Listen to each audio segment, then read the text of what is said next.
السلام عليكم ورحمة الله وبركاته. ازيكم عاملين ايه؟ يا رب تكونوا بخير. النهارده ان شاء الله هنعمل كيكة البلح الاسود بطريقة سهلة جدا وجميلة. اول حاجة هنا عندي بلح اسود، طبعا اسمها على نصين، وعندي هنا كوباية الا ربع زبدة مسيحاها وكوباية الا ربع سكر.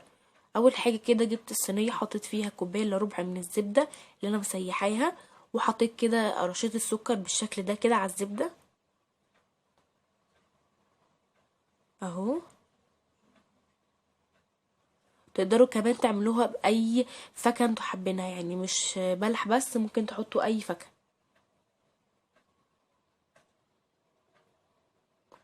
خلاص كده حطيت السكر. هنا بقى هبتدي ارص البلح. هبتدي كده ان انا ارص البلح كده في الصينيه بالشكل ده اهو. اهو برص البلح بالشكل ده اهو.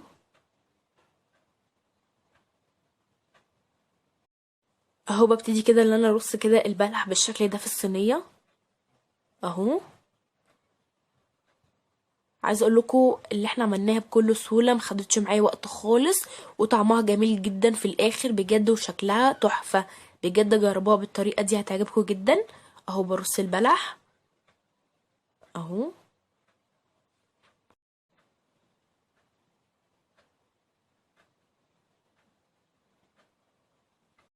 وطبعا لو حابين تحطوا اي فاكهة، يعني مش بلح بس، يعني اي فاكهة حابين تحطوها تقدروا تحطوها، تفاح، اناناس، براحتكم تماما.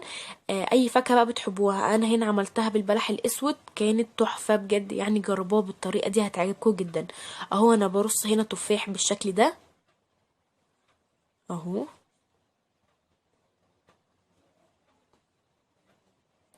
وهنا بقى هبتدي اعمل معاكم خليط الكيك. انا هنا كده سبت صينية البلح وهنا هعمل معاكم خليط الكيك. اول حاجة هنا عندي كوبايتين من الدقيق، وتلت كوباية زيت، وتلت كوباية سكر، وتلت كوباية لبن، وعندي هنا بيضتين، وكيسين فانيليا، وكيس بيكنج باودر. اول حاجة كده هنا هبتدي اعملها. هجيب هنا الدقيق واحط عليه شوية ملح اهو، رشة كده من الملح، واحط هنا كيس البيكنج باودر، احطه كله اهو بالشكل ده.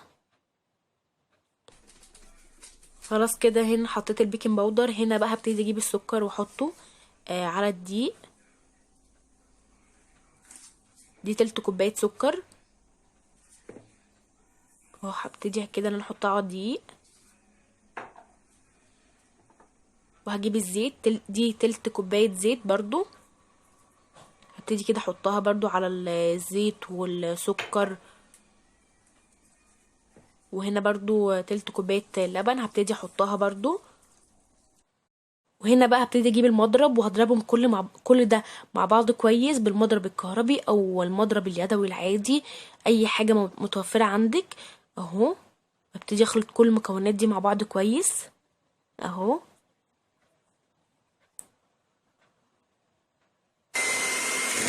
اهو بخلط كده كويس كل المكونات دي مع بعض كويس جدا جدا لغايه ما اختلطت كويس اهو.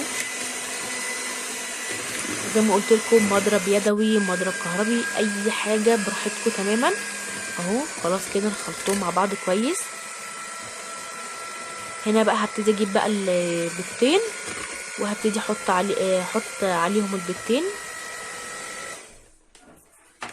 اهو. احط البيضتين واحط كيسين الفانيليا.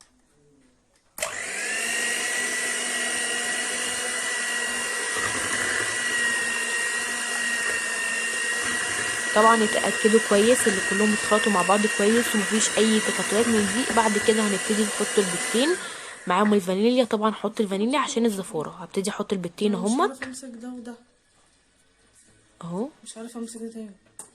خلاص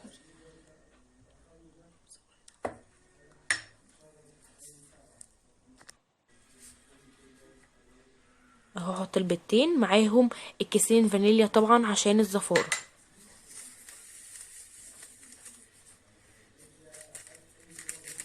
وهبتدي اخلط كده كويس جدا، اخلط كل المكونات دي مع بعض كويس جدا بالمضرب اليدوي او مضرب الكهربي براحتكم اللي متوفر عندكم اهو.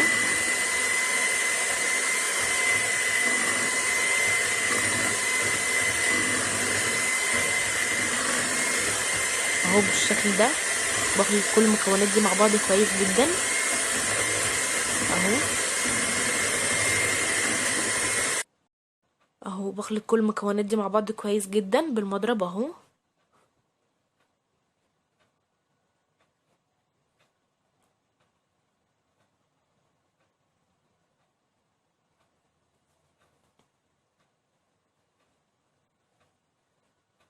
خلاص كده خلطتهم مع بعض كويس جدا، بقى معايا الخليط بالشكل ده، بقى كريمي جدا اهو.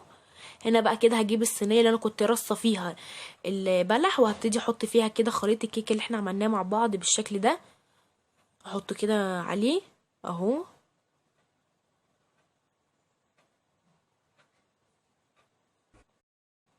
ودلوقتي هبتدي بقى ان انا ادخلها الفرن، وطبعا الفرن كنت مشغلاه قبل كده، وهبتدي احطها بقى في الشبكه واخلي الكيكه تستوى وهرجع لكم تاني اهو. هبتدي بقى انا ادخلها خلاص الفرن اهو.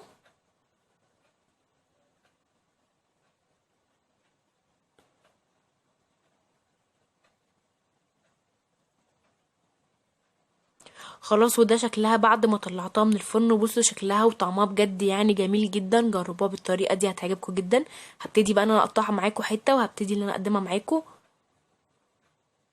عايزه اقول لكم بجد يعني طعمها جميل جدا بجد، جربوها، طريقتها سهله جدا وبسيطه جدا وطعمها جميل جدا، والله هتعجبكم جدا. خلاص كده خلصنا الفيديو، اتمنى اللي هو يعجبكم. ما تنسوش بقى تشتركوا في القناه وتفعلوا زر الجرس عشان يوصل لكم اي جديد انا بعمله في قناتي، وما تنسوش اللايك لو الفيديو عجبكم. بصوا بقى كيكه بجد تحفه.